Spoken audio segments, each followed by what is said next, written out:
शहर की प्रतिष्ठित संस्था महाराष्ट्र शिक्षण मंडल ने अपने शताब्दी समारोह का शानदार उद्घाटन किया। इस ऐतिहासिक अवसर पर केंद्र राज्य मंत्री मुरलीधर मोहोल और मध्य प्रदेश सरकार के कैबिनेट मंत्री राकेश सिंह की गरिमामय उपस्थिति में कार्यक्रम संपन्न हुआ। इस मौके पर समाज के कई गणमान्य व्यक्तियों ने भाग लिया और संस्था की शानदार यात्रा को सराहा।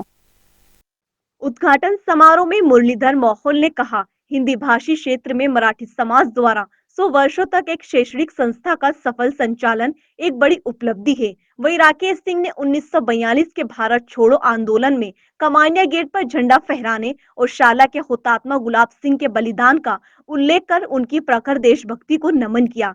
कार्यक्रम में संस्था के पूर्व शिक्षकों को सम्मानित किया गया। भाजपा के रत्नेश सोनकर, रिंकू विज, कांग्रेस के अमरीश मिश्रा और अन्य गणमान्य नेता उपलब्ध थे। आभार प्रदर्शन डॉक्टर जयंत तनखीवाले ने किया।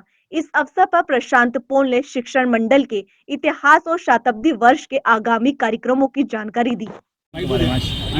महाराष्ट्र शिक्षण मंडल के शताब्दी समारोह में आज मैं शामिल हुआ।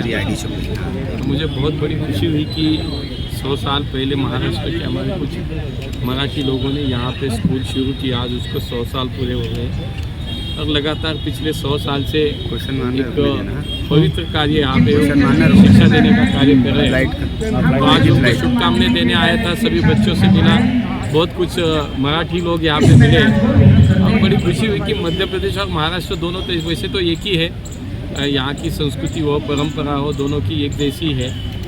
माँ नर्मदा के आशीर्वाद से दोनों ही राज्यों में सुजलाम सुफलाम तो बहुत अच्छा ही है।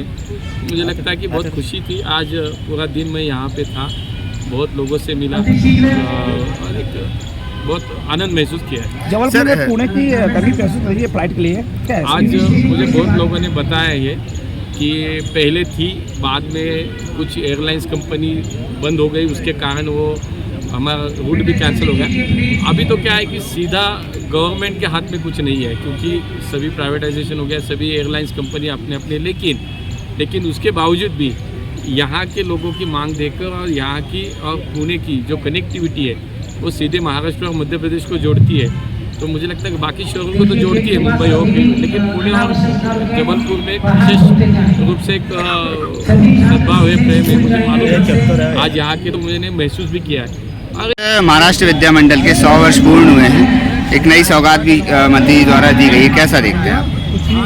मैं अंकल को बोल रहे हैं, धंधे कर रहे हैं। आप सबका धन्यवाद देता हूं कि आप इस शताब्दी वर्ष के शुभारंभ के समय यहाँ उपस्थित हैं। जैसा कि आज आपको सुना इस कार्यक्रम में, इस संस्था को शुरू किए हुए लगभग 99 वर्ष पूरे हो गए और 100वें वर्ष में हम प्रवेश कर रहे हैं। भटनागर जी, और जिन लोगों ने यहाँ पे संस्था की शुरुआत की, उन लोगों ने साइकिल से और पैदल घर घर जाके एक आना, दो आने उस समय आने चाहिए चला करते थे, वो कलेक्ट करके स्कूल की स्थापना की और उसी प्रकार से कलेक्शन करके शिक्षकों की तनख्वाह भी वो देते हुए थे। इतने कठोर परिश्रम से उन्होंने स्कूल की शुरुआत करी। कालांतर में हिंदी मीडियम की शुरुआत हुई और फिर जबकि मराठी मीडियम बंद हो गया उसके बाद हिंदी मीडियम की शुरुआत हुई और फिर अंग्रेजी की डिमांड बढ़ती चली गई तो एक अंग्रेजी विद्यालय की भी हमने शुरुआत की। और आज हम उसके पश्चात 2012 में एक महाविद्यालय की शुरुआत की, जिसमें BA, BCom, BBA ये सारे कोर्सेज चलते हैं।